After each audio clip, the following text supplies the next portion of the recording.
you get it? Is it on? I think we're safe. Cool. Thank you for joining us for another episode of Taking Over the World with Ed and Aaron. What's up, buddy? We are under fire today. This is a crazy day. People are getting very aggressive. I'm not sure we deserve that. You know, I went to a mastermind on Friday. Oh, do tell. And had an agent drive me there. Okay. And they called me a passenger princess. Really? It was funny because the agent was female. Called me a passenger princess. Were you a passenger princess? Probably. I didn't do shit but get on the phones and just return messages. And Did it make you realize like having a personal driver would be so dope? dude, it would be the dopest thing in the world. I need like a Sprinter van that someone just drive me around in. You know, so I was watching a YouTuber that went through his house. Mm-hmm. He was doing a tour of like all his vehicles, and one that he has is a Sprinter, because he sits in the back when people drive him around all day. Mm-hmm. I think that'd be cool. I think we should get one for the team. I think that would be dope. I think the team should have a Sprinter to go show properties, take clients.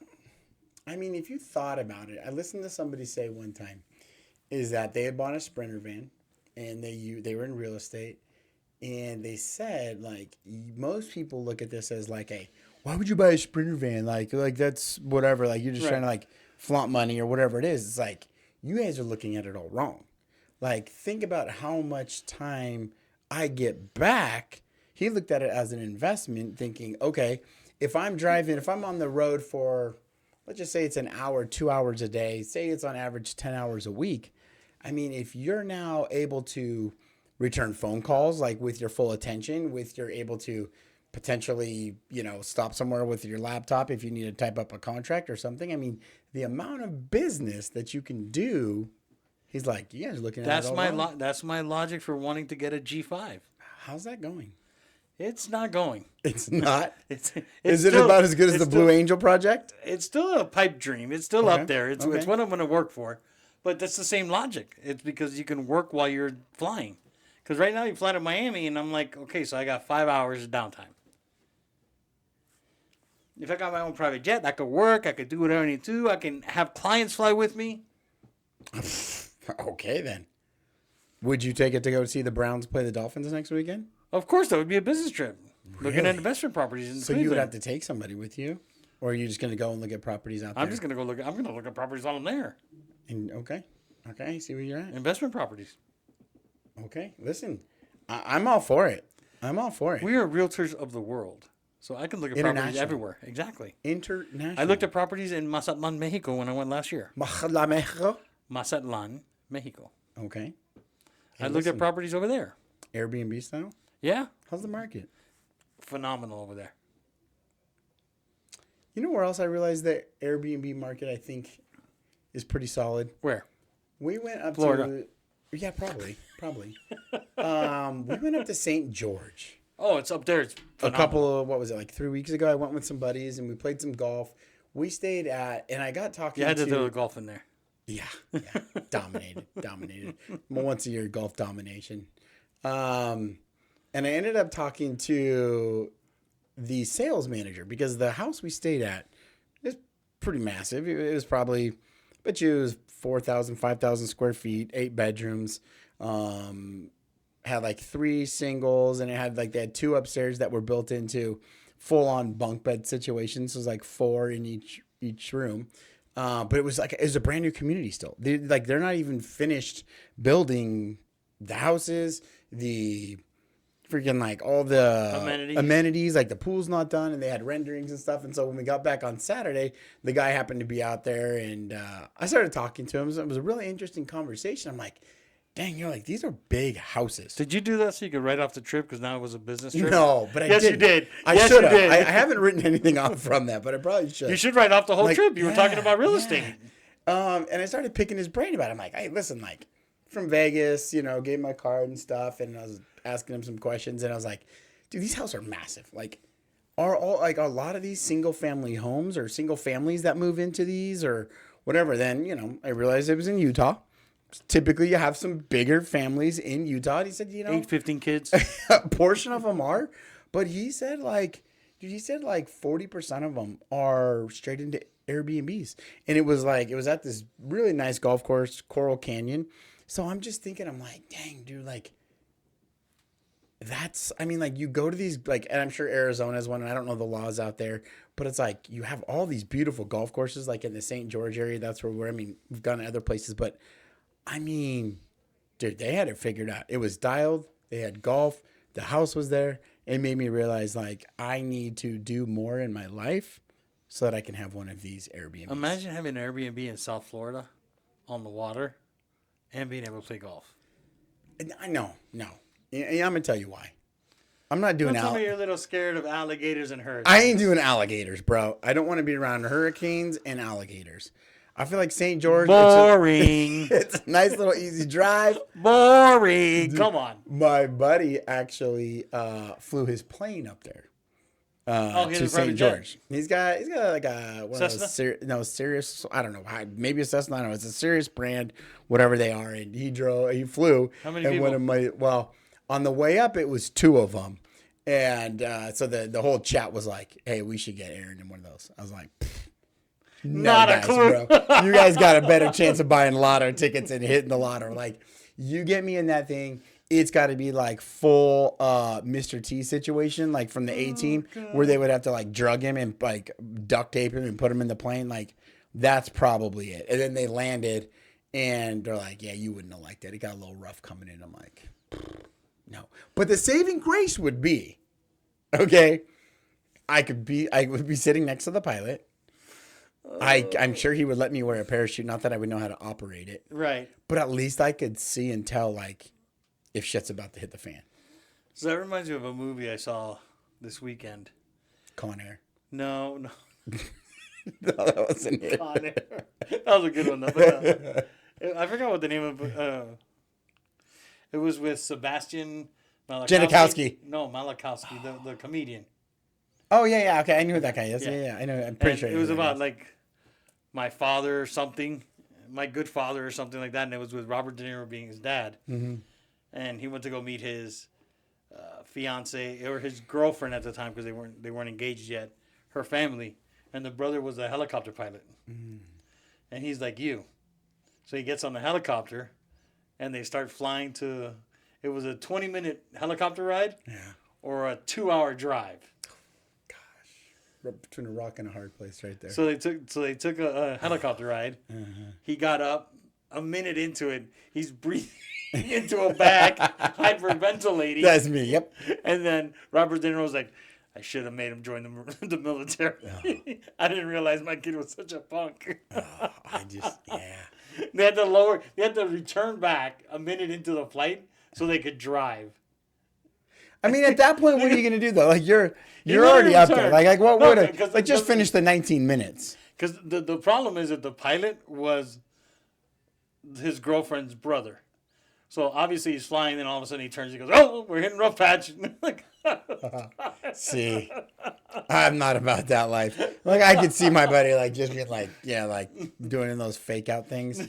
No dice. I'm all out or on this. doing like a loop-de-loop. No, I'm all out on this. I am all out on this. Too many variables. I'm out. So it was funny. I was watching a game last week in the pros. Okay. Guess what team I was watching? Because it wasn't my team. Even though I haven't missed any of my Dolphins. The New York Giants. Yes. I knew that's where you were going to go. Hey. Listen, and guess who I just picked up I knew it. On my fantasy and team. And everybody should. I tried to do that early in our league. And I'm like, because I was on the beach or once a year vacation when the draft happened, and I got full auto draft. And I'm putting the pieces together. We're 4-1. We've salvaged. I'm 4-1 as well. Nice. The saving grace, Bo Nix has actually played pretty decent. He's helped us out. The saving grace actually became when Connor went down. So I had Connor from the Cardinals. So that hurt. So then I was dead to rights at the running back. Wide receivers. Because nobody had Scatterboo. Wide receivers, loaded. Tight end, solid. Right? It's really my running back core I have Jamar Gibbs, Connor, like, it was a pretty Right. good setup, but that depleted me because I've had to put a receiver in the flex spot. So Pittman having a good year has been very helpful as well. But I went to get Trey Benson from the Cardinals. I was like, oh, get the backup. Why That did you makes get no sense. Scatterboo? Trey Benson was gone. And then I was like, Arizona's like, oh, Cam Scatterboo. Guy's turning into a bulldozer, just like he's settling in, just like he was at ASU. And he was already taken. And I was so angry. So angry. I almost quit. I almost quit the league. So I got lucky because I watch a lot of the draft because I'm a football guy, right? I watch other sports, but really my sport is football. Right. So there's a receiver for the Buccaneers, And Gabagwe? Mbukwe. Yeah, I like my pronunciation better. I got him, but I got him in the beginning of the draft. Okay. He was one of my first round draft picks. Really? My early round It was a draft bold picks. move. Okay. Because I knew he was going to be good, and he's turned out to be a stud. Dude, absolute beast. Stud. So And then yeah. I got Scatterboo this past weekend, and I just claimed off waivers Darren Waller. Yes. He had a great. I almost pulled the trigger last week when I saw him for the Dolphins. I pulled the trigger this week. I He almost was worth didn't 19 points this week. because the Dolphins have rolled out some nasty jerseys. I almost texted you. I knew you were getting back in. Yeah, those jerseys And I are knew nice. I tried not to bother you during football because I know like you're like not paying attention. But I was like, Somebody maybe if it's texted me, I'm like- Dolphins related, maybe he'll answer. But I was be like, dude, these uniforms are tight. They were sick. But I ended up getting that running back from the Panthers, Dodwell. Oh my God, Dodwell. he killed yesterday. 200 yards. Bro. Put the fantasy matchup away like by the time the evening game hit. Evening game was irrelevant. Monday night's irrelevant. I'm 90. I mean, Game I have over. the game tonight, and the person I'm playing has one player, and I got the kicker for the Chiefs, Buckner, because you need a good kicker. Yeah. And he's pretty solid. But I'm like, yeah, I'm at a 99% chance to win. Yeah, I think I'm I'm up by about 50 points without my kicker. Yeah. I'm pretty solid today. Which That's gonna put me in first place of the division, okay. first place of the league alone in first place. Okay.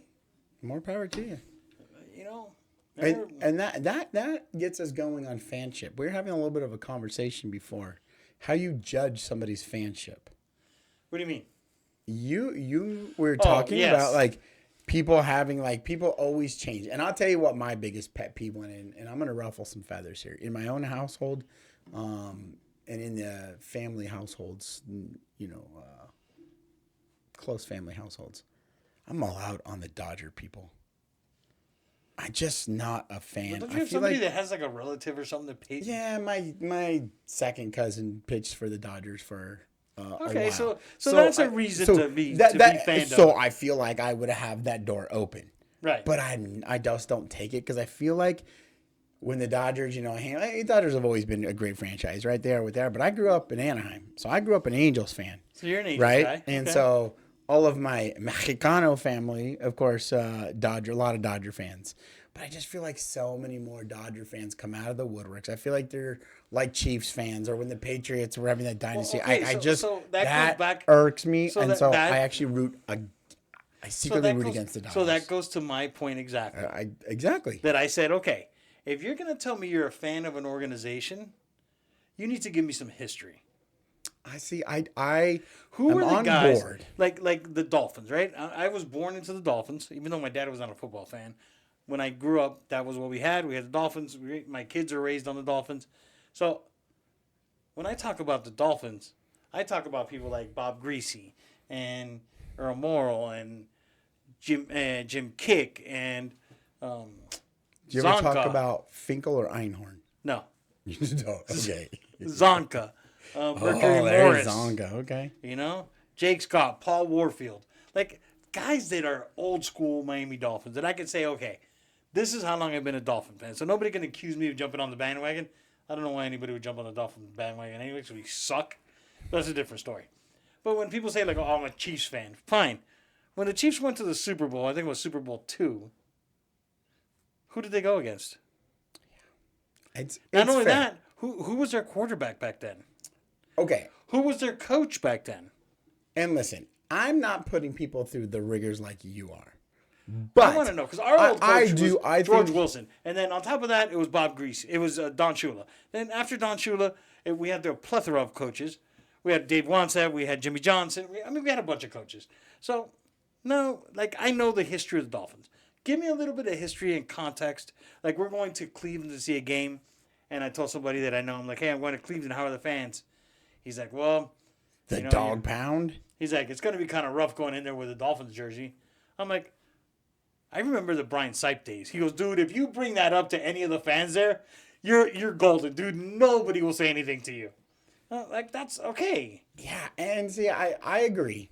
You have to know the history. I'm not sure how far I'm going to require someone to go back for fanship, but it can't be like name the Chiefs quarterback Patrick Mahomes. Okay. No, like I'm not telling you to go back when they first became a team and what were the history of their whole organization. But at least who was their old school famous? And don't give me Joe Montana. Don't give me Alex Smith. Like, give me like an old school Alex quarterback. Smith's a pretty dope story, though. No, his is cool, but still, like I want an old school quarterback. I think you. Who's the linebacker that was the best linebacker for the Chiefs? I mean, come on, give me some of those names. I mean, the Dolphins. So I actually, weirdly enough, when I was younger, I liked the Dolphins only because. Dan Marino's the best quarterback. Yeah, Dan Marino was a stud. Finkel was Einhorn. The colors were dope, and then I really thought Zach Thomas and Jason Taylor were freaking studs. The brother-in-laws. The brother-in-laws. The ex-brother-in-laws. I don't think they're brother-in-laws anymore. He had a Coldplay moment. Yeah, I saw that. It wasn't a Coldplay moment. No. It was his wife. Yeah, exactly. But they were watching his son play. His son plays for the Jets. I saw his name popped up on fantasy. Now he had double-digit points this weekend. His son? Mm-hmm. Oh, nice. Tight end for the Jets. That's why we were there. The Dolphins, but that's why the Dolphins can't pick anybody up. Oh, man. But I'll tell you what, the U is making some noise, huh? The U. We're going back to like the Dennis Erickson days. Jimmy Johnson days. We're going back to old school Smash Mouth. Cristobal was an offensive lineman days. Like, we're just going to pound you in the mouth. Yeah, that boy Carson Beck is starting to look pretty good. Yeah, but you know what? The Dolphins and the Hurricanes do the same exact thing. I don't know if it's a South Florida thing. I don't know what it is. But can you just put your foot on their throat and finish them off? Interesting concept. They don't do that. Like, the game with Florida State, we let them back in the game. Yeah, I just stopped watching. Because we started running, because we went into this run mode, and it was 3 and out, and run mode, and 3 and out, and run mode. Like, that didn't get us there. Beck threw some touchdowns. Mm-hmm. In fact, he threw 4 touchdowns. In case you didn't see the game, he counted it on the field after his 4th one. pretty sick little move there. He said right after he threw the 4th touchdown, I was like, okay, I like it. Well, and at least we know he can count to 4. Yeah. So that's good. That'll come in good in the NFL interviews. Yeah. Maybe he could pass the Wonderlic test or whatever the hell it's called. Ooh. But it's... See, and the Dolphins did the same thing. We had a 17-point lead, and we go 3 and out for 9 fucking drives. It was just crazy. Like, how do you do that? What's your anger level during the games? Did you get to a 10? we got a hand raised from the audience.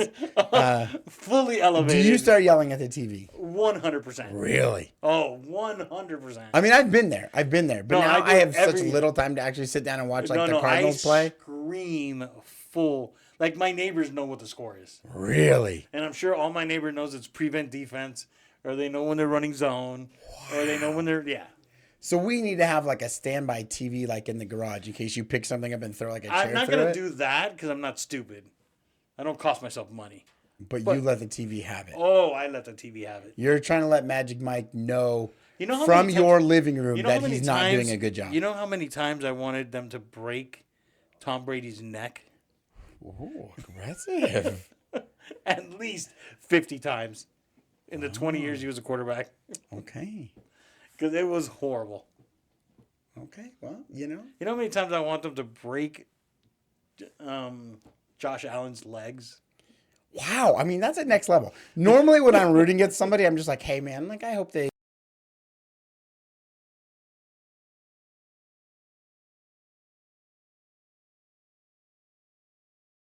bro.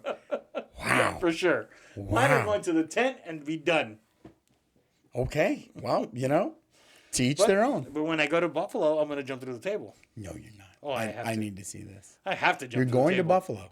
At one point, because we have to go to every single stadium at least one time. Really? That's the bucket list. Because we have a frame that has every single stadium in the NFL.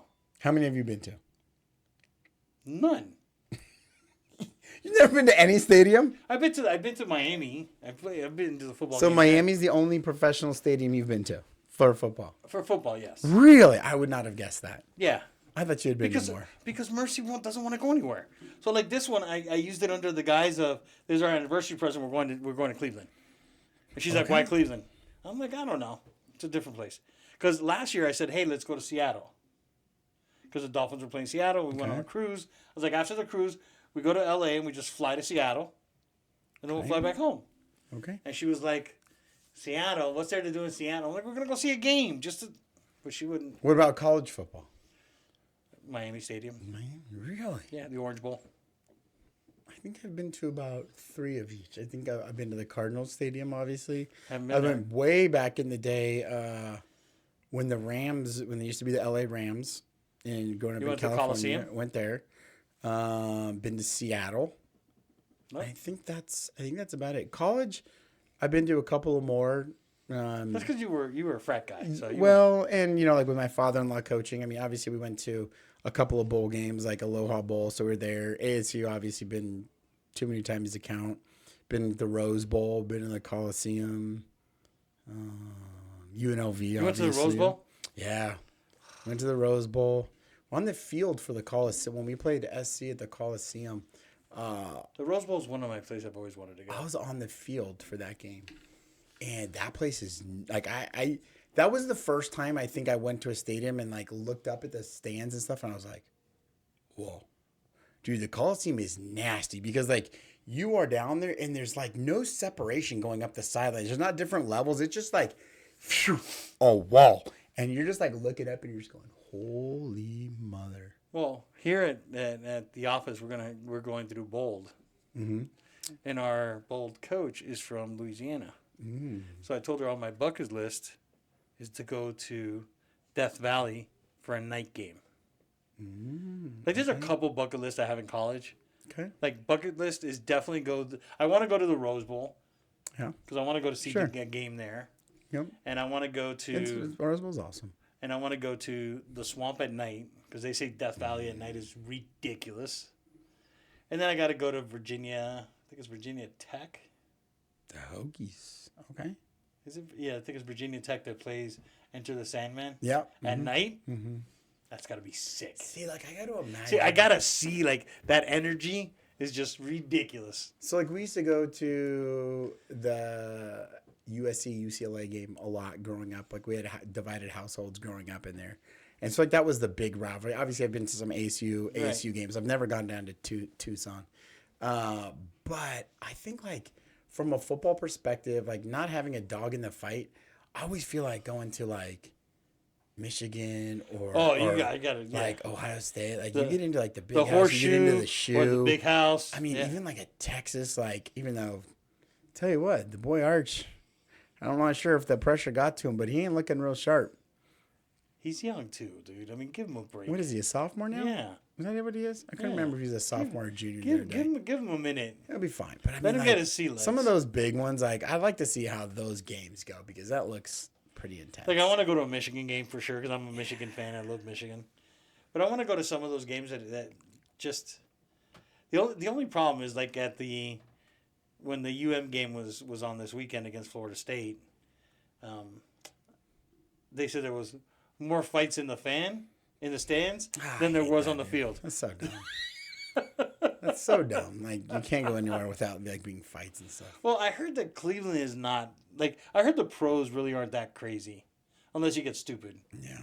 But I'm sitting on the Dolphin side. Visitor side. Okay. I'm not going to get stupid. You're not going to be the one Dolphin fan that, like, accidentally bought tickets to, like, the dog pound or something. You just find yourself right in the middle. Even though that'd be funny. That's funny until they whoop your ass. They're not going to whoop my ass. Why? They're probably going to beat us. That is probably true. We don't have Who knows who they're starting at quarterback? Maybe you go and they start Shador. Wouldn't That's that what be I kind dope? of hope, That'd be dude. kind of dope. That would be cool. If I go to Shadur's first game, that would be kinda pretty dope. cool. That'd be Even though kinda my dope. boy Marshall Falk is a running back coach for Colorado. Oh, up at the they got a couple The big names up there. Buffaloes. The They Buffaloes. got a couple big names up there. You mentioned Bold a little bit ago. Yes. We had step one Yes. the other day. What'd you think of it? I was gonna ask you the same thing. I brought it up. I want to get your thoughts. So I like this instructor. She's very tough. I think she's going to be fair but tough. I'm curious about a lot of things. I'm curious how many people are actually going to do what needs to get done during Bold. Because that's always the big thing, right? Are you doing the activities? Are you actually calling clients? Are you not calling clients? Are you doing what needs to be done on a high level? Or are you just going through Bold to say,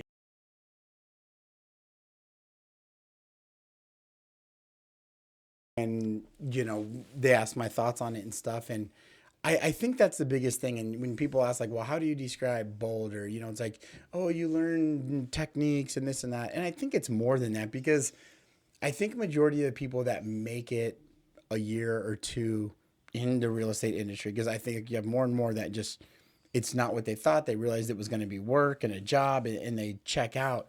But I think more than like the activities that you do, there's nothing in there that's just like, oh my gosh, I can't believe I've never done this, right? Like, this is mind blowing. Like, it's a lot of the stuff we knew. And for newer people, yeah, there are some moments like that, where like, you're like, oh yeah, I've never tried that before.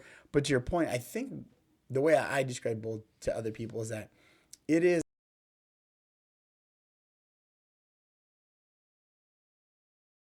there's that combination, and now the new Bolds are, catching up with kind of modernization of text messaging and social media and short form, long form content. But even the instructor said, like, that doesn't mean you're not calling.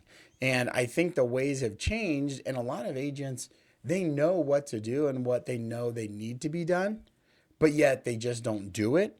Or they do the first part where they make the call and they it's like I saw a reel the other day. It was like a guy who was calling, and he would call, it would ring once and he hung up. Yep, called. He'd ring again, once, called, two calls. Like, right? It's almost like they're afraid to do the activities because somebody could answer. They could be, I think people get scared of actually doing a transaction. They want to do all the work, but they're still scared of like being successful and having it work, that they don't commit to it fully. And I think that's where Bold changes a lot of people's perspective? just it's perspective, actions, and like the follow up. So it's funny because a lot of the people that are struggling now, right? When I talk to them about taking Bold, they're the ones that say, Bold isn't going to teach me anything. I know what I need to do. Right. You're right, but you're not doing it. Exactly. So the accountability is what you need, and this gives you that built-in accountability. Why don't you do it? Why don't you do what you need to do in order to get it done? I think some people are afraid of it working. Like, as dumb as that sounds, Oh, no. I think there's people that are afraid of it working. Like, it's the same reason people spend 2 months of trying to get the perfect business card, or trying to design the perfect listing presentation. Like, it's never going to be perfect. There's always going to be things that need to change. It's like, Gary Keller said it in his book, I think it's somewhere in here, The Millionaire Real Estate Agent, right? It's like quantity leads to quality. And the more you take action, the more opportunity you have to correct those things, get close to perfection, but actually do business. But people get so paralyzed in the fact is, oh, it's got to be perfect. And I think that's just the scapegoat for, shoot, what happens if this actually works? And that's the thing. Because that's like what that teacher told in that story.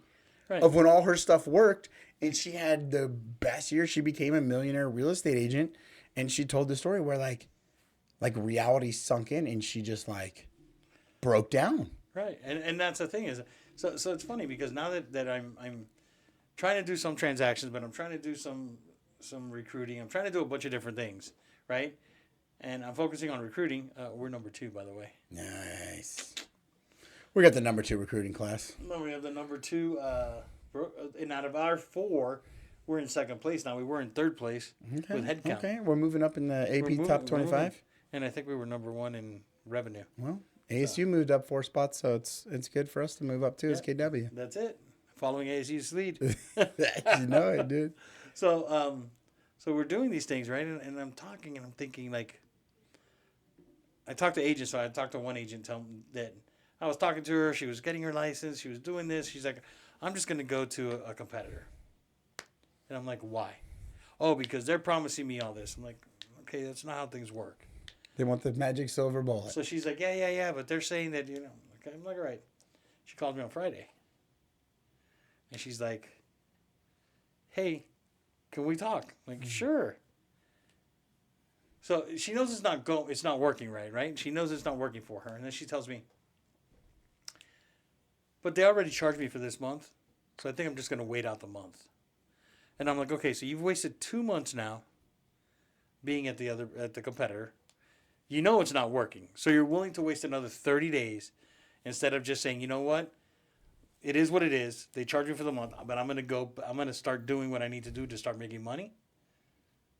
Make that make sense. Well, it's like the people that say, right? It's like, so I got back to the gym today, right? I've been seeing your posts again. I've been seeing the clothes start to feel a little tighter. And so it's like, I need to fix this, right? And one thing, again, going even the step one of bold, last week, it was, a lot of it is our life is, by design. We have the ability to make choices. If we don't like it, change it. Again, the big thing is happiness is a choice type thing. It's like, it's like, well, if you're not happy with your work or the outcome or, your health, you can change it if it really means that much to you. Right. And over the weekend, I was like, man, I do need to change it. I feel better when I go to the gym. I get my energy up and, it's good. So today I went back and got into it. And so what you said reminds me of, some things I've read out there and stuff. It's like people always want to say like, okay, I'll start next week or I'll start on Monday. It's like, man, if it's broken, start tomorrow. Right. Start this afternoon if you can. Like the faster you start, the better you're going to see the results. Now, obviously, comes the consistency, comes the follow-up, just like in real estate. Like you can go call 100 people today, but if you only do it one day, that's not as good as, maybe calling 25 a day for the next 6 months, right? There's a difference between motivation and consistency. When we get motivated, we come firing. Yeah, I'm going to the gym today. Great. I was motivated to go. But if all we're doing it is based off that pure motivation, that fades.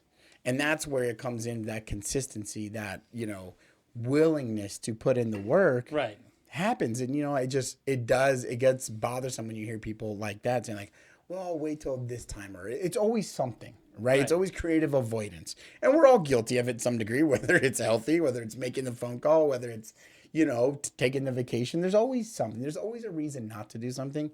But when do we make happiness a choice? When do we live our life by design, and that's what kind of bold teaches us. We start today. All right, everybody. Well, I hope you have fun on your G5 ride to Cleveland to see Shadura. It's not going to happen. Not yet, but it will.